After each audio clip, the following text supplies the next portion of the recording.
வந்து ஆப்பம் தான் நம்ம வந்து செய்ய போகிறோம். அதுக்கு மெஷர்மெண்ட்டு கரெக்டாக இருந்தால் தான் ஆப்பம் நல்லா பஞ்சு பஞ்சாக நல்லா வரும். அதுக்கு வந்து எப்படி செய்கிறேன்னு உங்களுக்கு காமிக்கிறேன். வாங்க வீடியோக்குள்ளே போகலாம். இப்போ அரிசி ஊற போகிறதுக்கு ஒரு பாத்திரத்தில் 200 கிராம் புழுங்கல் அரிசி எடுத்துருக்கேன். சாப்பாட்டு அரிசி தான் எடுத்துருக்கேன். நீங்கள் இட்லி அரிசியோ சாதாரண சாப்பாட்டு அரிசி எடுத்துக்கலாம். கர்நாடக பண்ணி மட்டும் போட்டுறாதீங்க. அதே அளவுக்கு வந்து பச்சரிசி அதே அளவுக்கு பச்சரிசி சமபங்கு. புழுங்கரிசி எந்த அளவுக்கு அதே அளவுக்கு பச்சரிசி. இப்போ ஜவ்வரிசி 4 ஸ்பூன் எடுத்துக்கிறேன். எந்த ஜவ்வரிசி வேணாலும் போட்டுக்கலாம். ஜவ்வரிசி போட்டால் சாப்பிட்டா மெத்துன்னு பிசு இல்லாமல் இருக்கும். அதுக்காண்டி ஜவ்வரிசி சேர்த்துக்கிறோம். வேறு ஒன்றும்ல. இதுக்கு 25 கிராம் உளுந்து. ஸ்பூனில் வந்து 2 ஸ்பூன் இருக்கும் பாருங்கள். எல்லாம் ஒன்றா தான் ஊறப்படணும். அதான் அடுத்தடுத்து நான் போட்டுக்கிட்டே இருக்கேன் எல்லாம் ஒன்றாவே. இப்போ வந்து 2 ஸ்பூன் வெந்தயம். இந்த இதுக்கு வெந்தயம் போதும். நீங்கள் நிறைய அரிசி போட்டிங்கன்னா அதுக்கு தகுந்த மாதிரி கூட்டிக்கோங்க. இப்போ வந்து இதை வந்து 3 மணி நேரம் ஊறணும். 8 மணி நேரம் அது புளிக்கணும். இந்த புளிச்ச மாவு இந்த இருக்குது பாருங்கள், அதில் ஊறப்பட்டு ஆட்டி எடுத்து புளிச்ச மாவு. இதில் வந்து ஆப்பச்சோடா, இந்த ஆப்பச்சோடா 1/2 ஸ்பூன் தான் எடுத்திருக்கேன். எல்லா மாவுக்குமே 1/2 ஸ்பூன் தான் எடுத்துக்கேன். ஆப்பச்சோடா போட்டால் தான் ஆப்பம் வரும், மெத்துன்னு வரும். இதை தண்ணியில் கரைச்சி தான் நம்ம ஊற்றணும். அப்படியே போட்டுறாதீங்க. ஆப்பச்சோடா என் மாவில் தண்ணியில் கரைச்சி ஊற்றுங்க. இதை நல்லா கலக்கணும். எல்லா மாவுலேயும் இந்த சோடாப்பூ கலக்கலாம். எல்லா மாவும் மிக்ஸ் ஆகிற மாதிரி நல்லா கலக்கிக்கங்க. கலக்கிட்டே இருங்க. தேவைக்கு நம்ம எடுத்துகிட்டு மிச்ச மாவை ஃப்ரிட்ஜில் வச்சு மறுநாள் கூட நம்ம யூஸ் பண்ணிக்கலாம்.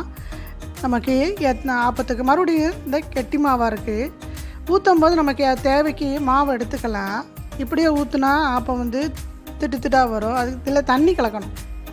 இந்த நம்ம எடுக்கிறோம்ல அளவான மாவு, அதில் இன்னும் தண்ணி ஊற்றி லிக்விடாக இருக்கணும். மாவு வந்து லிக்விடாக இருக்கணும். ரொம்ப நல்ல லிக்விடாக இருக்கணும். தோசைக்கு மேலே தண்ணி லிக்விடாக இருக்கணும். அப்போ தான் ஆப்பம் சுற்றி வரும்போது நடுவில் மெத்தணும். சுற்றிலும் வந்து பக்கா இருக்கும், நல்லா இருக்கும், செவந்து வரணும்.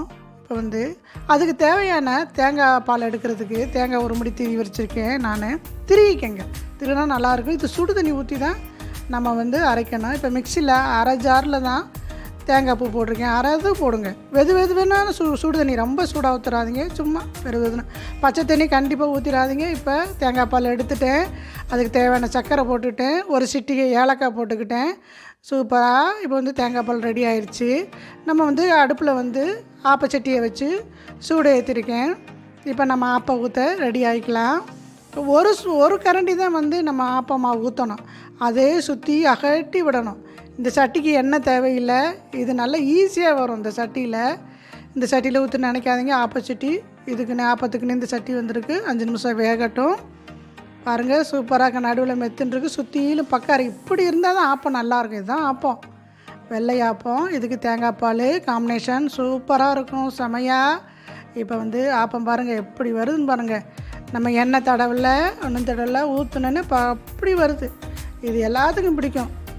குழந்தைகளுக்குன்னா ரொம்ப நல்லது உடம்புக்கு ஆப்பம். வாரத்தில் ஒரு நாள் செய்து கொடுங்க. இன்னொரு ஆப்பத்தையும் நம்ம ஊற்றி கொடுத்துக்கலாம்.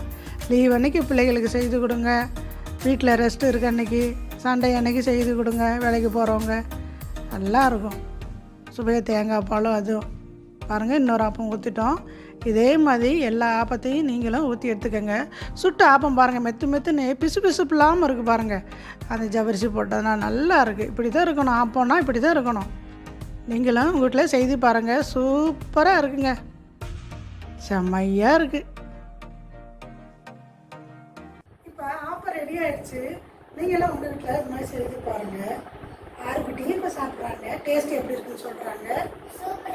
Very good. சாப்பிட்டு பாருங்கள், டேஸ்ட் எப்படி இருக்குன்னு சொல்லுங்கள். சூப்பர். இப்போ ஆப்பம் ரெடி ஆகிடுச்சு. நீங்களும் உங்கள் வீட்டில் செய்து பாருங்கள். இதோடைய மெஷர்மெண்ட் அளவுலாம் டிஸ்கஷன் பாக்ஸில் கீழே கொடுத்துருக்கோம். நீங்கள் செக் பண்ணிக்கோங்க. உங்களுக்கு எதுவும் வந்து ரெசிபி செய்யணும்னா நீங்கள் கமெண்ட் பாக்ஸில் சொல்லுங்கள். நாங்கள் வந்து போடுறோம் உங்களுக்காண்டி. எங்கள் சேனலை வந்து லைக் பண்ணுங்கள், ஷேர் பண்ணுங்கள், சப்ஸ்கிரைப் பண்ணுங்கள். மறக்காமல் பெல் பட்டனை கிளிக் பண்ணுங்கள். நன்றி.